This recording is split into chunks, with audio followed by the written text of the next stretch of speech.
হাঁটার গুরুত্ব কতটুকু তোমরা কি জানো যে যখন আমাদের দৈনন্দিন বিভিন্ন কারণে আমাদের শরীরের মধ্যে ইলেকট্রন জমা হয়, যখন আমরা খালি পায়ে হাঁটি তখন এই ইলেকট্রনগুলো গ্রাউন্ড হয়ে যায় বা আর্থিং হয়ে যায়। এতে শরীরের মধ্যে অ্যান্টিবডি তৈরি হয় এবং আমাদের ইমিউনিটি সিস্টেমটা ডেভেলপ করে। এখন মনে হচ্ছে যে খালি পায়ে হাঁটা আমরা আমাদের যারা হাঁটতে পারি এরা চরম সৌভাগ্যবান, কারণ ইট কাঠ পাথরের এই সমাজে মানুষ যেন নিজেকে মাটি থেকে বিচ্ছিন্ন করে ফেলছে। তো প্রতিনিয়ত যত আমরা মাটির সঙ্গে আমাদের অ্যাটাচমেন্ট, কারণ এই মাটিতে আমার জন্ম এবং মাটিতে আমি নিঃশেষ হয়ে যাব। তো এই জন্য প্রকৃতিতে যদি আমরা তাকাই, সকল প্রাণী মানুষ ব্যতীত সবাই মাটির সঙ্গে অ্যাটাচ তাদের।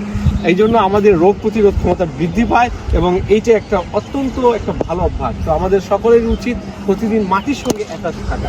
বৈজ্ঞানিকভাবে প্রমাণিত দীর্ঘস্থায়ী ক্লান্তি দূর হয়, ব্যথা উপশম হয়, উদ্বেগ ও বিষণ্ণতা হ্রাস পায়, ঘুমের সমস্যা দূর হয় এবং হৃদজনিত নানান জটিল সমস্যার সমাধানে খালি পায়ে হাঁটা খুব গুরুত্বপূর্ণ অবদান রাখে।